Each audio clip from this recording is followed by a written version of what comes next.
Bonjour, voici un cours exhaustif pour l'histoire des idées pour tous les semestres du Moyen Âge à nos jours. Plan du cours, première partie. Contexte historique et linguistique. Genre littéraire du Moyen Âge. Œuvres et auteurs majeurs. Analyse d'extraits. Transition pédagogique. Cours d'histoire littéraire, partie 1. La littérature du Moyen Âge, vœux, 15e siècle. Introduction. Bonjour à tous, bienvenue dans cette première partie de notre grand parcours à travers l'histoire littéraire, des origines médiévales à la littérature contemporaine. Aujourd'hui, nous plongeons dans un univers fascinant et souvent méconnu, la littérature du Moyen Âge. Souvent réduite à une image austère ou lointaine, elle recèle pourtant d'une richesse incroyable, tant sur le plan formel que sur le plan des imaginaires. Sur près de 1000 ans, entre la chute de l'Empire romain d'Occident, 476, et la fin du XVe siècle, la littérature médiévale évolue dans un monde en pleine transformation, politique, religieuse, linguistique et culturelle. Premier, un monde en transition, contexte historique et culturel. Le Moyen Âge n'est pas une époque figée, il s'étend sur 10 siècles et traverse de nombreuses mutations. L'éclatement de l'Empire romain entraîne un repli local, une ruralisation du monde occidental et une perte partielle de la culture antique. La christianisation progressive de l'Europe influence fortement la production culturelle. Le clergé détient le monopole de l'écriture et du savoir. L'émergence des langues vernaculaires est un tournant fondamental. Les langues d'Oïl, d'Oc, l'anglo-normand, l'italien, etc., prennent le relais du latin comme langue littéraire. Focus, le rôle des clercs. Au début du Moyen Âge, les seuls capables de lire et écrire sont les moines et les clercs. Les manuscrits sont copiés à la main dans les scriptoria et chaque ouvrage demande des mois, voire des années de travail. Deuxième, la naissance de la littérature en langue française. Le premier texte littéraire en ancien français est souvent identifié comme la séquence de Sainte-Eulalie, vers 880. Il s'agit d'un poème hagiographique, vie d'une sainte, court et simple, qui montre l'évolution du latin vers une langue distincte. Mais c'est surtout au XIe et XIIe siècle que naît une littérature plus ambitieuse. Troisième, la chanson de geste, héroïsme et mémoire. L'un des genres les plus emblématiques de cette époque est la chanson de geste. Le mot geste signifie ici action d'éclat, exploit guerrier. Exemple majeur, la chanson de Roland. Écrite vers 1100, probablement par un clerc anonyme, cette chanson de geste raconte la bataille de Roncevaux en 778. Roland, neveu de Charlemagne, y meurt héroïquement en combattant les Sarrasins. Analyse d'un extrait. Roland sent que la mort le gagne. De la tête, il baisse sa main gantée vers Dieu en signe de pénitence. L'extrait illustre la piété du héros et sa grandeur morale. L'écriture est marquée par la répétition, la solennité et la rythmique oralisée, formule pour la récitation. Quatrième, la poésie courtoise, l'amour idéalisé. Au XIIe siècle, dans le sud de la France, Languedoc, naît la lyrique courtoise. Les troubadours chantent l'amour pur, noble et inaccessible, souvent adressé à une dame mariée. La poésie devient un jeu social, un code amoureux codifié. Exemple, Bernard de Ventadour. Quand je vois les alouettes mouvoir, leur joie contre le rayon du soleil, alors mon cœur fond d'amour. Cette poésie introduit une sensibilité nouvelle, la souffrance d'aimer, la sublimation de la femme, le désir impossible. Parfait, poursuivons le cours d'une heure sur la littérature médiévale. Voici la suite du script. Le roman courtois, aventure et amour. Au tournant du XIIe siècle, un autre genre émerge. Le roman courtois, en vers puis en prose, souvent centré sur les aventures chevaleresques, l'amour raffiné et les valeurs morales de la noblesse. Auteur central, Chrétien de Troyes, actif à la cour de Marie de Champagne, Chrétien invente les grands récits arthuriens dans la littérature française. Il écrit des œuvres comme Érec et Énide, Cligès, Lancelot ou le Chevalier de la Charrette, Perceval ou le Comte du Graal. Analyse rapide. Lancelot ou le Chevalier de la Charrette. Ce roman présente un chevalier prêt à subir l'humiliation, monté sur une charrette, symbole d'infamie, pour sauver la reine Guenièvre. Chrétien de Troyes met en scène le conflit entre amour et honneur, tout en construisant le mythe du chevalier amoureux. Lancelot monta dans la charrette. Honte sur lui, mais amour le pousse. On y voit une tension entre le code féodal et la passion individuelle. Sixième, le théâtre médiéval, entre sacré et profane. Le théâtre est longtemps lié à la religion. Il est joué dans les églises, puis sur les places publiques. On distingue deux types principaux. Les mystères, grandes fresques religieuses retraçant la vie du Christ, des saints, les miracles, récits d'intervention divine ou de vie pieuse. Exemple célèbre, le mystère de la Passion. On y voit des centaines de personnages, des décors spectaculaires, une dimension pédagogique. Mais le théâtre profane se développe aussi. La farce de Maître Patelin, XVe siècle. Une comédie en vers pleine d'ironie, où un avocat rusé trompe un marchand et se fait ensuite tromper à son tour. On y voit l'émergence d'un humour populaire, critique envers les professions, les pouvoirs, les faiblesses humaines. Septième, la poésie lyrique et morale, le cas Villon. Au XVe siècle, un poète solitaire et unique apparaît, François Villon. Né vers 1431, il mène une vie trouble, voleur, étudiant, marginal. Dans ses ballades et son testament, il mêle registres populaires et érudition, humour et tragédie. Je connais tout, fort que moi-même, pauvre, vieux, mal vêtu, mal pris. Il parle de la mort, du temps qui passe, des illusions de la vie, avec une voix profondément humaine. Analyse de la ballade des pendus. Frères humains qui après nous vivez, n'ayez les cœurs contre nous endurcis. Un poème bouleversant, où Villon parle au nom des condamnés à mort, appelant à la compassion, annonçant déjà les voies modernes de la littérature. Huitième transition vers la Renaissance. Le XVe siècle voit s'éteindre peu à peu la culture médiévale. L'imprimerie, vers 1450, les grandes découvertes, les crises religieuses et politiques vont bouleverser la société. Mais le Moyen-Âge laisse un héritage immense. La langue française s'est affirmée. Les genres narratifs, poétiques, théâtraux se sont structurés. Des figures comme Roland, Perceval, Lancelot, Villon nourrissent encore notre imaginaire. La Renaissance ne viendra pas rejeter le Moyen-Âge, mais en prolonger certaines intuitions, en les réinterprétant à la lumière de l'Antiquité redécouverte. Nous avons vu comment, dans un monde dominé par la foi et la féodalité, une littérature vivante, inventive et profondément humaine a émergé. Des chevaliers de la chanson de Roland aux vers sombres de Villon, en passant par les troubadours et chrétiens de Troyes, le Moyen Âge a posé les fondations de toute la tradition littéraire française. Question ouverte pour réflexion. Peut-on dire que la littérature médiévale, bien que née dans un cadre religieux et codifié, est déjà moderne par sa diversité et sa force d'invention? Parfait, continuons avec le XVIe siècle et la Renaissance. Introduction générale. Nous quittons désormais l'univers médiéval pour entrer dans une ère de bouleversement, la Renaissance. C'est un moment charnière où l'Europe change de regard sur le monde, sur l'homme, sur Dieu, sur l'art. En France, cette transformation touche profondément la littérature, qui se fait le reflet d'un nouvel humanisme, d'un esprit critique naissant et d'une immense soif de savoir. Premier, le contexte historique et culturel. Premier, les grands repères.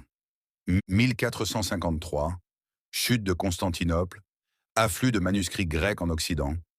1492, découverte de l'Amérique. 1517, Luther affiche ses 95 thèses, début de la réforme protestante.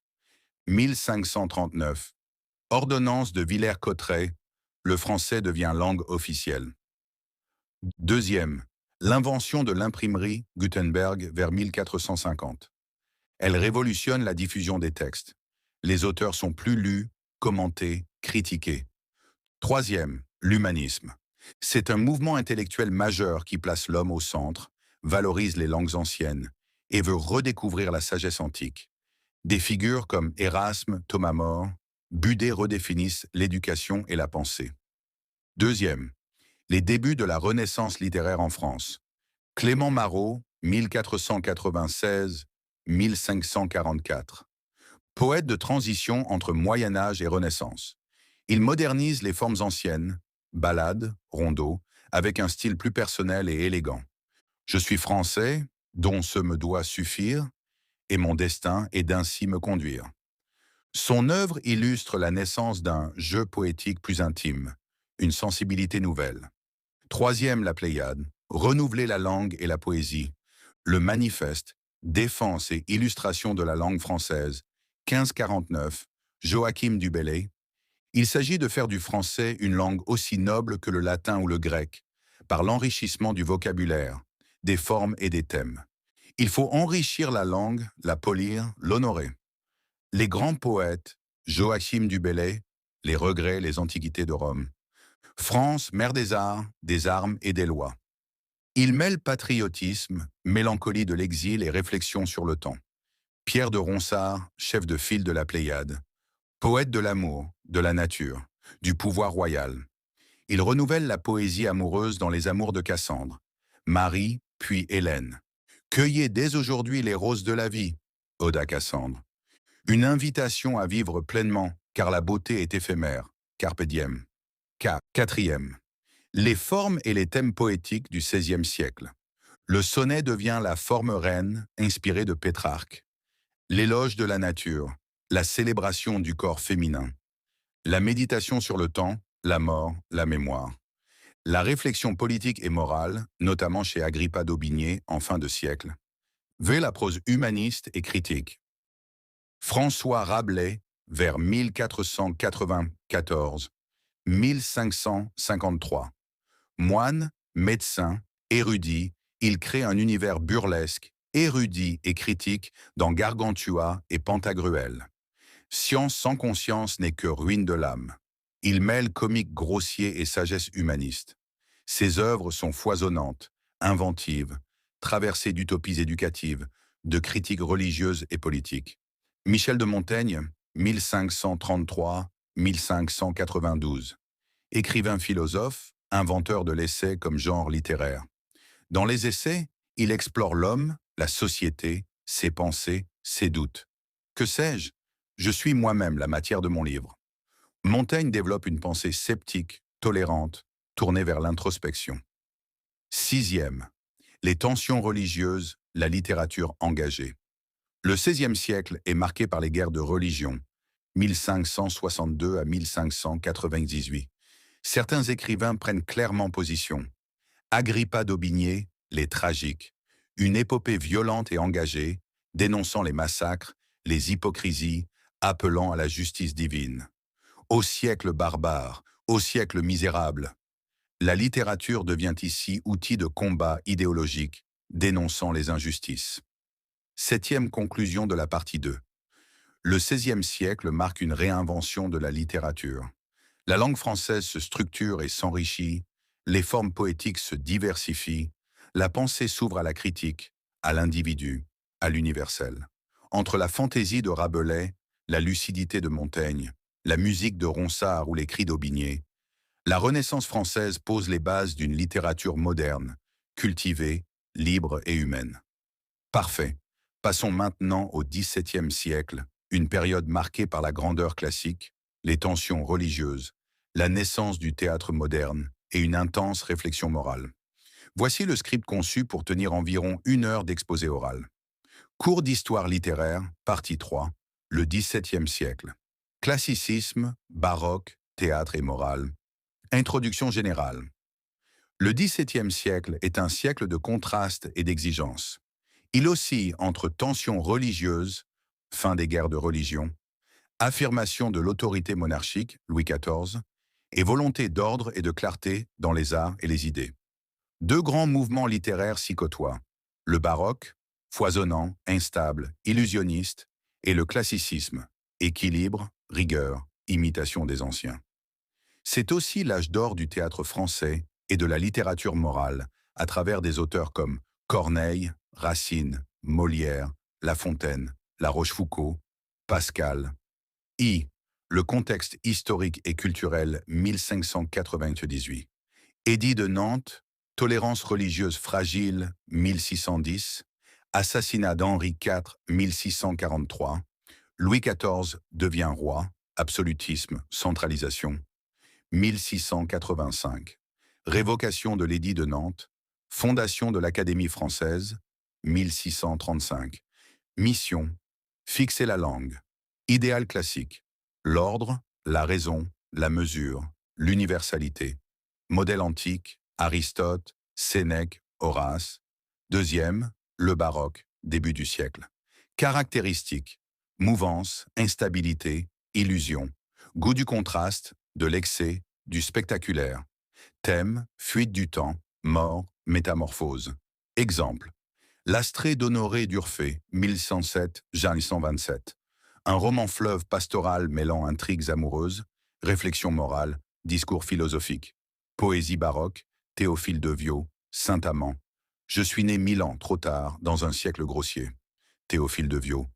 Le baroque cherche à impressionner, séduire, bouleverser, dans un monde perçu comme changeant. Troisième, le classicisme, vers 1670 à 1715. Les règles de l'esthétique classique, clarté, la langue doit être limpide, compréhensible. Bienséance, pas de vulgarité, ni d'horreur sur scène. Vraisemblance, l'histoire doit être crédible. 3 unités au théâtre, temps, lieu, action. Finalité morale, instruire et plaire. Le rôle du roi et de l'Académie Louis XIV favorise les arts, encadre la production littéraire, valorise l'ordre et la grandeur de l'État.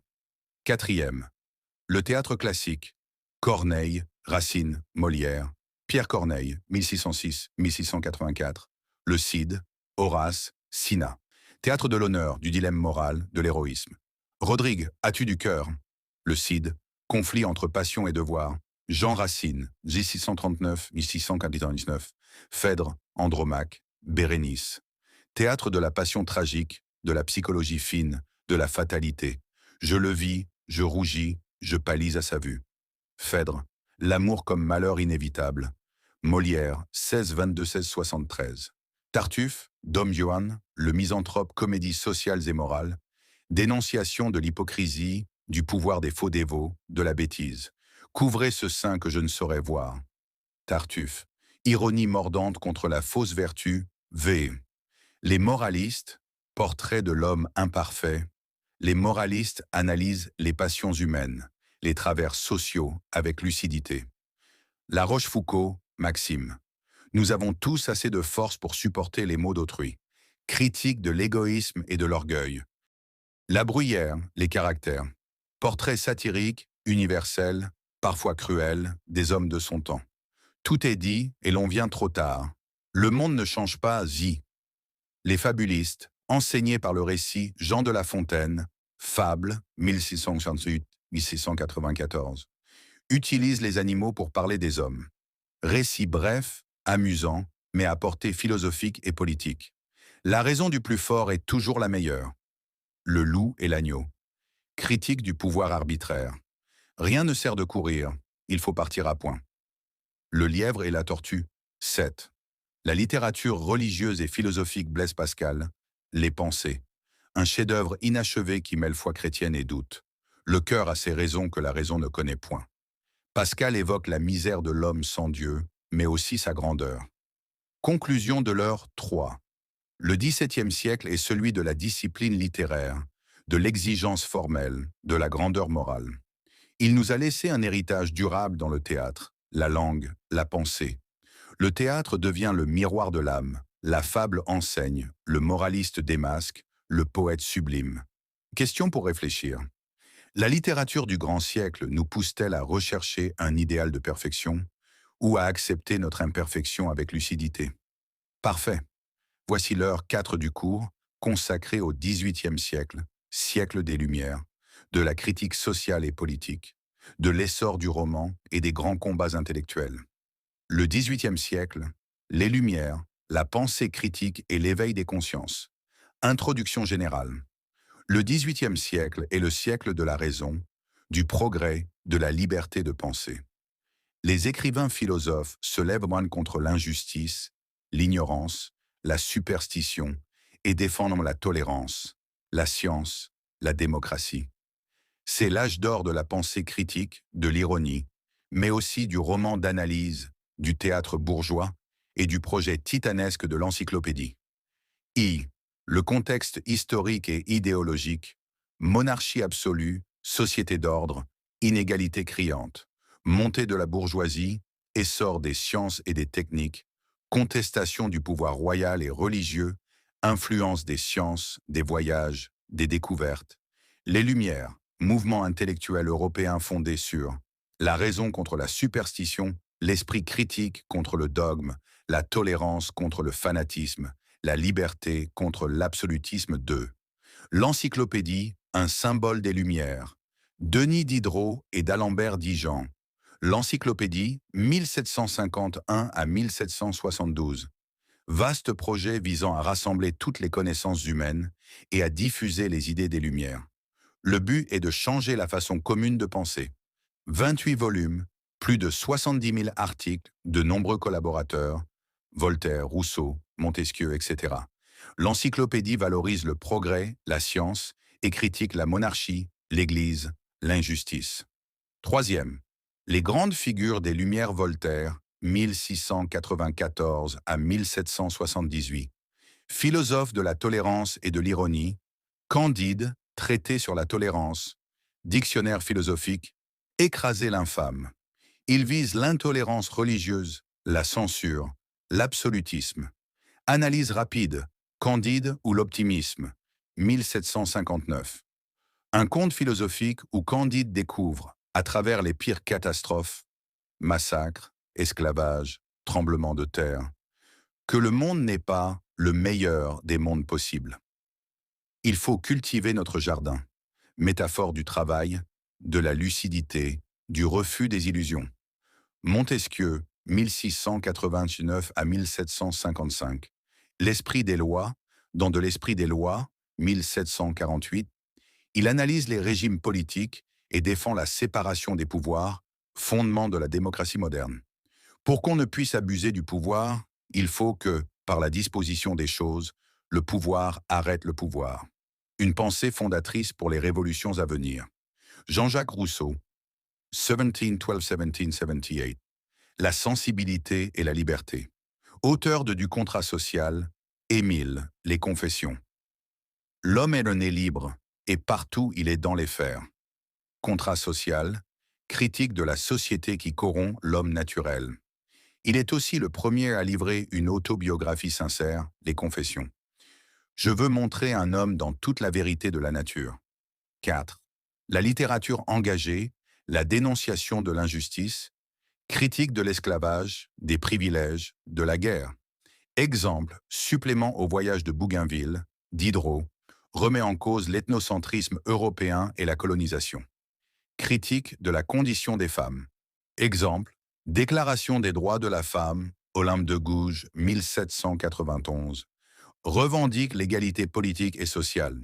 Le roman des Lumières, un laboratoire d'idées romanes philosophiques, Candide Voltaire, l'ingénu, Voltaire, Jacques le fataliste, Diderot, utilise le récit comme prétexte à la réflexion morale, politique, métaphysique. Roman d'analyse et de mœurs, La nouvelle Héloïse, Rousseau. Roman sentimental, Passion sincère, Les liaisons dangereuses, Laclos. Critique du libertinage, analyse des stratégies sociales. La vengeance est un plat qui se mange froid. Révèle la cruauté sous le masque de l'élégance. Sixième.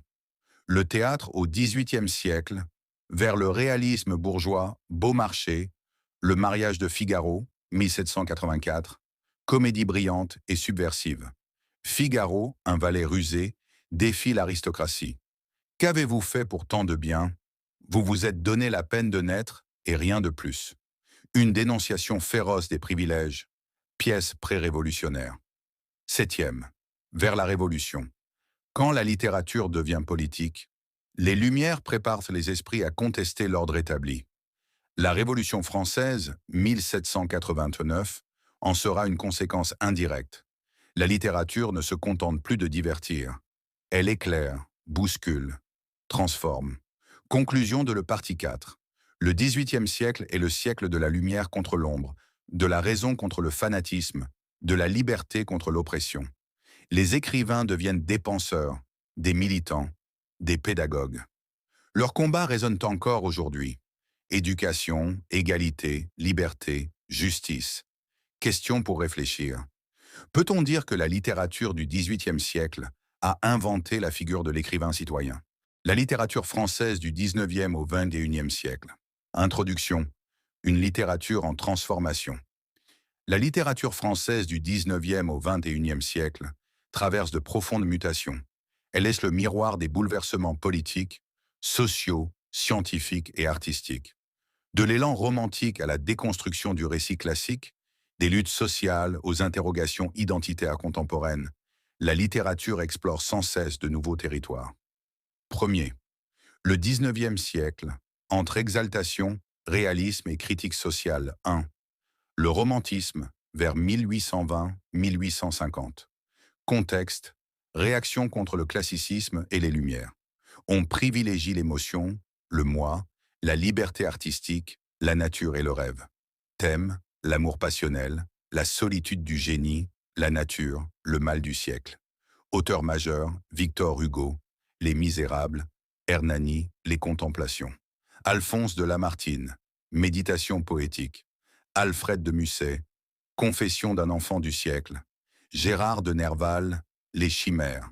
Deuxième, le réalisme, 1830-1870. Objectif, représenter fidèlement la société, ses classes moyennes sociales, ses conflits sans idéalisme. Thème, travail, argent, famille, vie quotidienne, ascension sociale. Auteur, Honoré de Balzac, La comédie humaine, plus de 90 ouvrages. Gustave Flaubert, Madame Bovary, L'éducation sentimentale. Stendhal, Le rouge et le noir, La chartreuse de Parme. Troisième, le naturalisme, vers 1870 à 1890. Extension du réalisme avec une approche scientifique et déterministe. Influence de Darwin, de la médecine et des sciences sociales. Chef de file, Émile Zola, Germinal, L'Assommoir, Thérèse Raquin. Autres auteurs, Guy de Maupassant, Bel-Ami, les frères Goncourt. Quatrième, le symbolisme et le Parnasse, fin XIXe siècle. Le Parnasse, art pour l'art, recherche de la forme parfaite, Exxon le comte de Lille. Le symbolisme, poésie plus suggestive, mystique, explorant les rêves, l'invisible, l'âme. Auteurs clés, Charles Baudelaire, Les fleurs du mal, Paul Verlaine, Arthur Rimbaud, Stéphane Mallarmé. Deuxième, le XXe siècle, entre rupture et nouvelle forme. 1. Dadaïsme et surréalisme, 1916-1940. Réponse à la guerre et au chaos, rejet de la logique, de la raison. Dadaïsme, art provocateur, absurde, Tristan Tzara. Surréalisme, exploration de l'inconscient, des rêves. Auteur, André Breton, Manifeste du surréalisme. Paul Éluard, Louis Aragon, Antonin Artaud. Deuxième, l'absurde et l'existentialisme, 1938-1960. Contexte, guerre, Shoah, menace nucléaire, perte de repères. Thème, absurdité de la vie, liberté, angoisse, choix. Auteur, Albert Camus, L'étranger, Le mythe de Sisyphe, La peste. Jean-Paul Sartre, Huis clos, La nausée. Samuel Beckett, En attendant Godot, Théâtre de l'absurde. Troisième, le nouveau roman, 1950-1970. Caractéristiques, disparition du personnage traditionnel, récit éclaté, langage mis en avant. Objectif, déconstruire le roman classique. Auteur, Alain Robbe-Grillet, Nathalie Sarraute, Claude Simon, Marguerite Duras, L'amant. Troisième, le XXIe siècle, vers une littérature mondialisée et plurielle. 1. Autofiction et mémoire, développement de récits personnels mêlant réalité et fiction. Auteur, Annie Ernaux, Les années, La place, Prix Nobel 2022. Édouard Louis, En finir avec Eddie Bellegueule, Qui a tué mon père. Deuxième, littérature postcoloniale et diversité, exploration des mémoires coloniales, identités multiples, immigration. Auteur, Leila Slimani, Chanson douce, Faiza Ghen, Maï Binebine. Troisième, engagement contemporain, thèmes actuels, climat, genre, technologie, crise sociale, langues et formes hybrides, usage du numérique, entretien, témoignage, poésie orale.